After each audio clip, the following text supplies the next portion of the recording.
Assalamualaikum warahmatullahi wabarakatuh.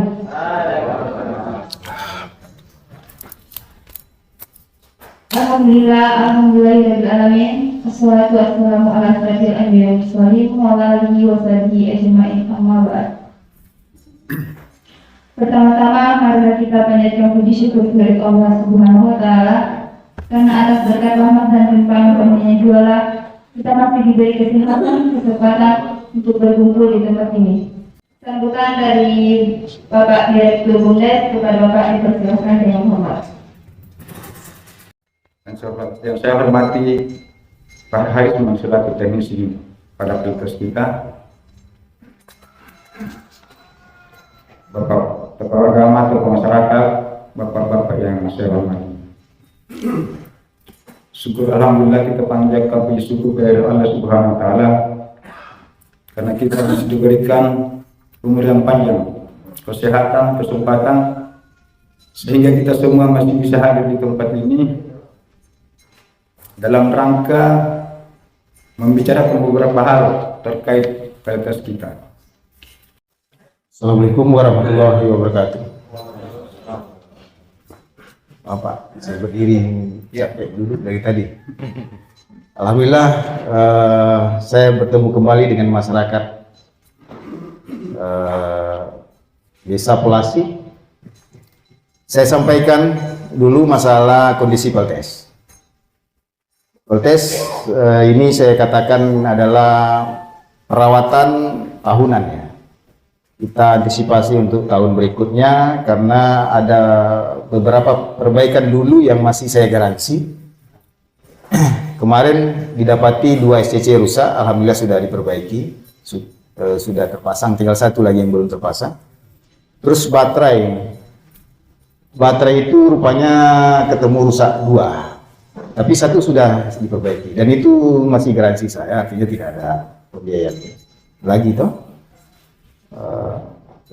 Tinggal satu lagi nih yang BMS-nya rusak, ini kayaknya gimana caranya, kemungkinan kalau bisa saya perbaiki alhamdulillah, tapi kalau tidak itu nanti pas datang berikutnya saya perbaiki karena BMS-nya ada yang sudah saya perbaiki, itu ada di Riau sekarang, jadi bisa diperbaiki yang 2 itu, cuman satu yang baru masuk.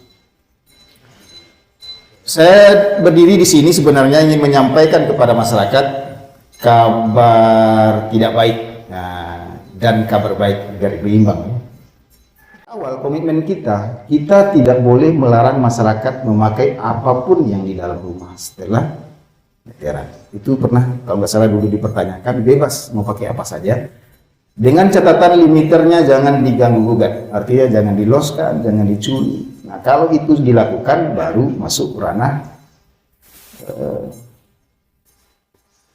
Bumdes atau pengelola, artinya ditindak ya. Nah jadi dengan proses berjalan selama 2 tahun kita menikmati listrik 24 jam ini, ada pola peningkatan penggunaan listrik. Saya tidak mau tahu apa yang dipakai, tapi yang jelas tolak ukur saya di situ adalah beban puncak. Beban puncak dulu itu hanya 12 kW. Waktu pertama diperbaiki 2 tahun yang lalu. Lalu kita buka itu tuh, buka watt dari 300 ke 500 dan 600 tuh. Nah, di tahun pertama itu peningkatannya masih saya anggap wajar sampai di angka 14.000. Itu operator melaporkan dan saya melihat sendiri 14.000 di malam hari. Namun sekarang kabar jeleknya itu sudah 18.000. Nah, dampaknya apa?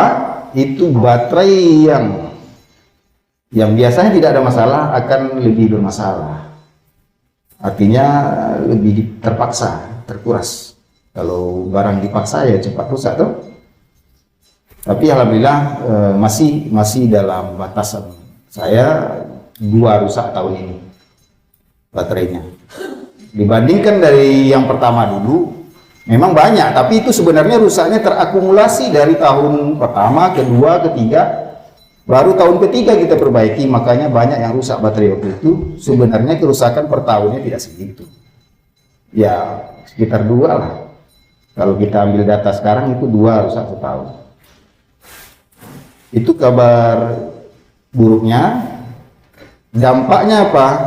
Kalau kita sekarang tidak duduk di sini mengambil suatu keputusan, 1 tahun berikutnya PLTS akan mengalami mangkrak.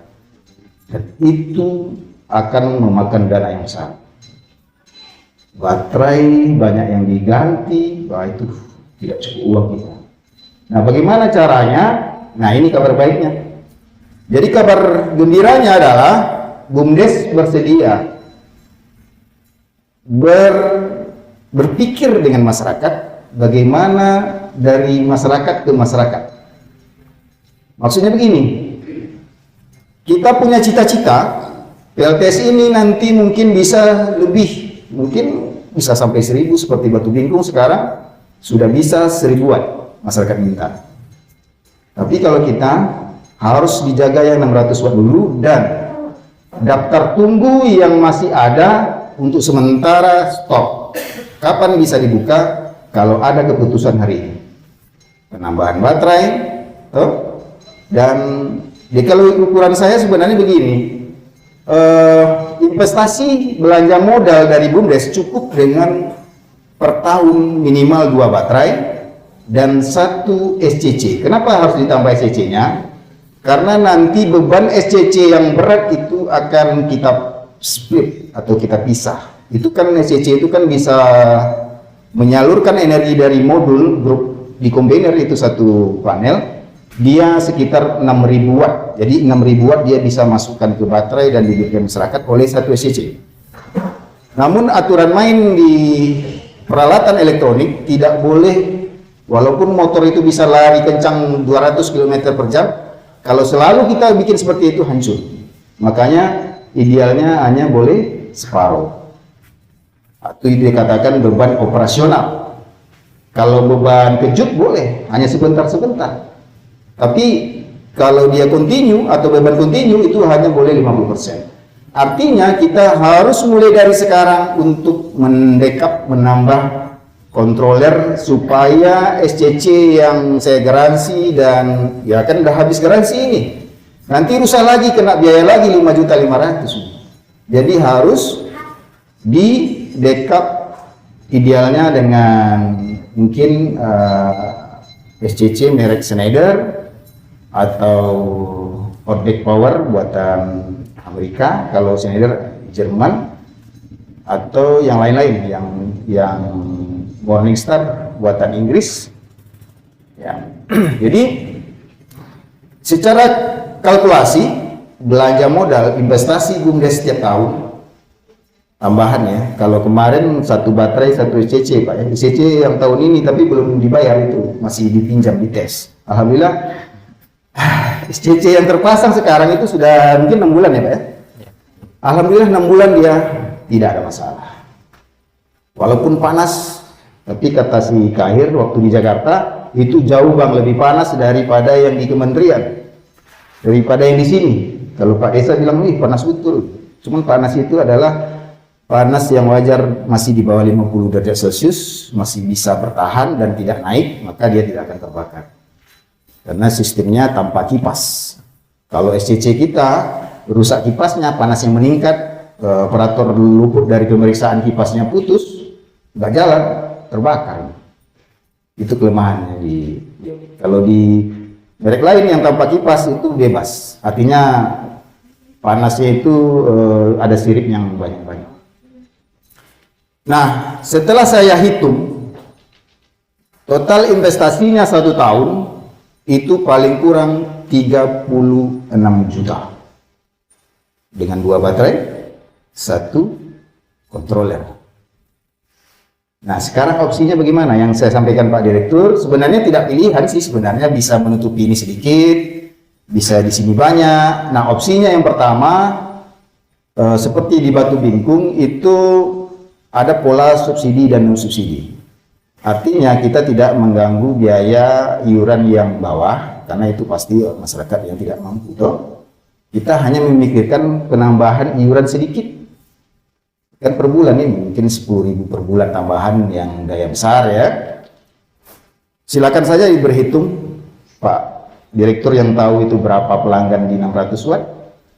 Lalu opsi yang kedua, kalau itu tidak bisa tertutupi juga, adalah begini. Mungkin masyarakat salah paham tentang sebenarnya saya sudah memberikan wacana dari tahun lalu bahwa BUMDes ini boleh memakai daya sisa di saat cuaca cerah. Karena di saat cuaca cerah itu jam 12, jam 1 itu modul surya tidak terpakai lagi. Jadi bisa dimanfaatkan untuk berproduksi es freezer. Nah sebenarnya kalau seandainya mau dibanding ke Batu Bingkung, itu baru 1 tahun 24 jamnya, itu katanya satu freezer itu omsetnya 1 juta per bulan. Mereka sekarang sudah 5. Saya izinkan 21 freezer saya izinkan di sana. Kalau di sini awalnya saya izinkan, saya pernah cerita sama Pak Direktur dengan Pak Desa, itu 9 freezer boleh dipakai, masih aman tanpa mengganggu baterai dan keluarga. Karena dia tidak memakai baterai, karena dia produksi siang hari saja. Nah, tapi kalau sekarang kayaknya cuma 6, karena laju kerusakannya di SCC saya lihat masih ada. Seharusnya kita harus tekan ini SCC-nya tidak ada rusak lagi dengan cara meringankan beban SCC Leonik itu dengan penambahan SCC baru. Didampingi lah, artinya yang 6.000 watt dari modul surya kita berikan ke Leonik, katakan 4.000, 2.000 diberikan ke Leonik. Tapi ada penambahan kabel lagi, Pak, harus ada diubah itu Leonik. Tapi itu tidak banyak biayanya. Lalu target selanjutnya, kabar baiknya, kalau misalnya BUMDes ini berkembang, saya siap pembinaan dengan kawan-kawan di sini, bapak-bapak di sini, untuk bagaimana PLTS ini bisa meningkat kapasitasnya. Setelah saya hitung-hitung tidak banyak. Misalnya kita tiap tahun, bukan tahun ini ya, tahun depan katakan kita tambah 2.000 modul suryanya. 2.000 itu beli modulnya sekitar 20 juta. Rangka kombiner selama rangka-rangka aluminium. Saya hitung kalau penambahan 2.000 itu hanya menghabiskan dana sekitar tidak sampai 40 juta. Karena kita tidak perlu mikir baterai lagi, karena baterai sudah ada programnya, nambah terus setiap tahun 2 sesuai dengan komitmen kita nanti ya. Kemudian kontrolnya 1. Jadi kita hanya memikirkan kalau ada dana sisa, investasi lagi, nambah modul. Kalau nambah modul berarti yang 600 watt ini kita bisa naikkan katakan ke 700. Nah intinya adalah pengelola PLTS itu mengelola PLTS dari masyarakat dan untuk masyarakat. Perusahaan BUMDes ini sebenarnya kan perusahaan layanan. Kalau ada pemeriksaan bagaimana berapa orang yang dipekerjakan di BUMDes, kemudian bagaimana pelayanan ke masyarakat, bukan keuntungan yang dikaji, tapi adalah benefitnya, apa manfaatnya, manfaat apa yang didapatkan masyarakat. Misalnya masyarakat ingin butuh tambah daya, BUMDes harus siap. Kapan dia siap? Kalau dia selalu menginvestasikan dana masyarakat ke PLTS. Jadi ibarat kita kejar-kejaran ini, masyarakat mengejar, pertama wajib rumah baru pasti minta listrik, itu pertama. Berapa jumlahnya 1 tahun kita bisa lihat berapa rumah tuh. Kemudian yang ada saja itu ingin naik lagi. Buktinya sekarang saya pikir sudah habis penambahan daya, tapi masih ada juga lagi. Stop dulu saya bilang. Mesti ada keputusan. Karena saya sebenarnya merasa berkewajiban kalau sekiranya nanti memberikan itu secara serampangan tanpa pengawasan, itu PLTS-nya susah dikontrol untuk diperbaiki, karena kerusakannya akan lebih laju, lebih cepat daripada saya memperbaikinya gitu. Jadi untuk antisipasinya, ibarat kejar-kejaran kita, masyarakat minta terus, BUMDes harus lebih duluan di depan. Artinya dia sudah siap untuk diminta. Jadi saya nggak mau polanya yang di PLTS lain itu masyarakat yang dilarang. Kita tahu memang kalau di kementerian itu membantu kita di sini itu karena penerangan loh. bukan untuk yang lain. Bisa dicari datanya di kementerian, di SDM, pasti. Bantuan PLTS ini adalah untuk bantuan penerangan, bukan untuk pompa air, bukan untuk itu. Nah, kalau kita mau pakai itu silakan, tapi kita harus siap. Caranya seperti tadi, nambah baterai 2, itu minimal ya, nambah baterai 2, kontroler 1 setahun dengan belanja modal sekitar 36 juta atau 3 juta per bulan. Nah, untuk keputusannya bagaimana opsinya? Apapun keputusan hari ini, Bumdes akan melaksanakannya dan saya siap mendampinginya secara teknis, dan kedepannya masyarakat bisa menagih janji itu. Mana baterai yang mau dibeli yang kemarin misalnya toh, itu pengawasan dari masyarakat boleh-boleh saja, nggak ada masalah. Tapi kalau seandainya kita berjanji sekarang ini mengadakan baterai 2, tahunya Bumdes hanya sanggup 1, nah ini dipertanyakan Bumdesnya. Apakah dananya kurang atau apa? Ya jelas kan hitungan masyarakat juga bisa begitu. Jadi untuk hal itu, opsi yang dari saya adalah subsidi yang wattnya besar itu dicabut, artinya dinaikkan. Penyesuaian kalau PLL ya, penyesuaian, karena dimanapun perusahaan pelayanan seperti PDAM ataupun PLN, kalau semakin banyak kita memakai listrik, itu tarif per wattnya itu naik Pak, tidak akan sama dengan tarif bawah. Karena apa? Karena semakin berat dia melayani masyarakat. Misalnya PLN harus nambah mesin lagi, ya kan? Nah, uangnya dari mana? Supaya cepat dia bisa mengganti, ya tentu yang penyebab beratnya itu yang di atas tadi. Maka yang di atas tadi itu dengan prinsip keadilan tidak boleh sama rate atau nilai per wattnya dengan yang 350 watt. Tidak boleh. Itu tidak adil. Prinsip keadilan, gara-gara itu yang 350 watt akan mati. Mati semua kan? Karena mangkrak. Karena selalu ada peningkatan watt.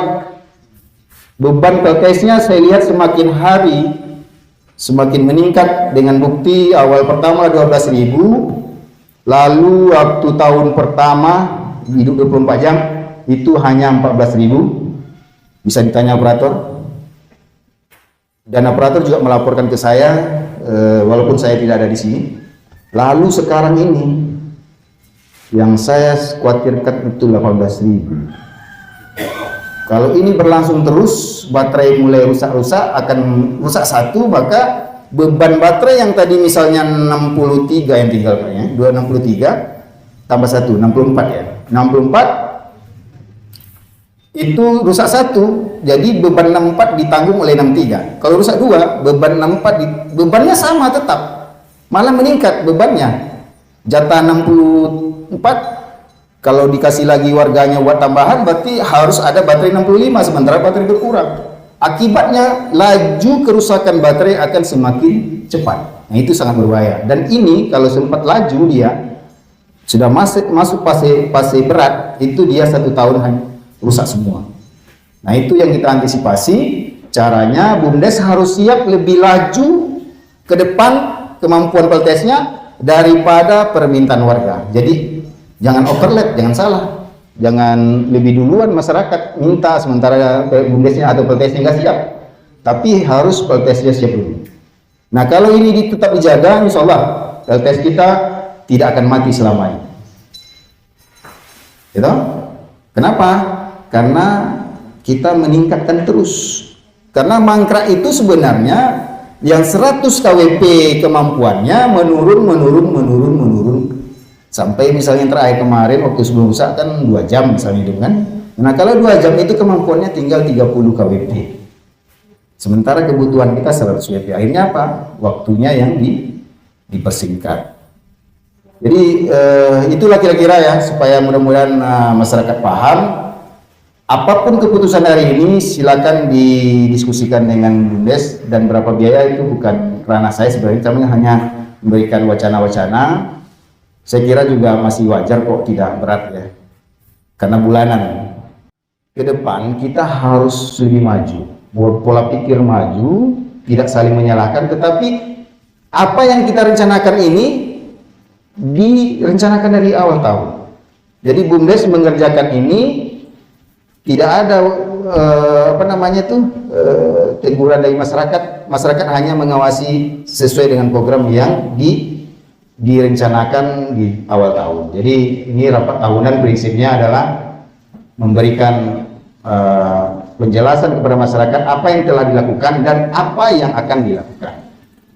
Kira-kira itu ya. Kalau ada sesi tanya jawab nanti silakan saya jawab. Tapi yang jelas kita harus memberikan suatu pemahaman bahwa kalau opsi itu dilakukan itu tidak mengganggu kepentingan watt listrik masyarakat. Tapi yang jelas yang tambah daya untuk saat ini belum bisa disetujui sebelum ada masuk baterai baru. Gitu Pak, kira-kira. Mohon maaf kalau ada kekurangan, nanti bisa ditanya kembali. Assalamualaikum warahmatullahi wabarakatuh.